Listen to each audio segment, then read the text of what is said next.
মঞ্চে আসন গ্রহণ করার জন্য অনুরোধ করছে 43 পূর্বক মন্ডল জনজাতি মোর্চা সদস্য তথা প্রাক্তন আমাদের শক্তি কেন্দ্র ইনচার্জ মাননীয় সোনারাম ত্রিপুরা মহোদয়কে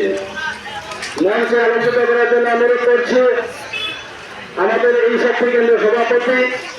মাননীয় সুরেন্দ্র ত্রিপুরা মহোদয়কে। তো এখন আপনাদের সামনে স্বাগত ভাষণ রাখবেন আমাদের মন্ডল জনজাতি সদস্য তথা প্রাক্তন শক্তি কেন্দ্র ইনচার্জ মাননীয় সোনারাম ত্রিপুরা মহোদয়।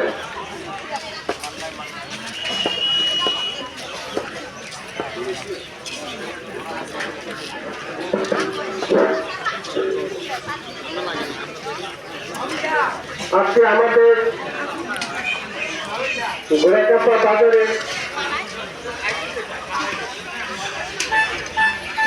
কেন্দ্র সরকারের মাথায় 5 কেজি দেওয়ার উপলক্ষে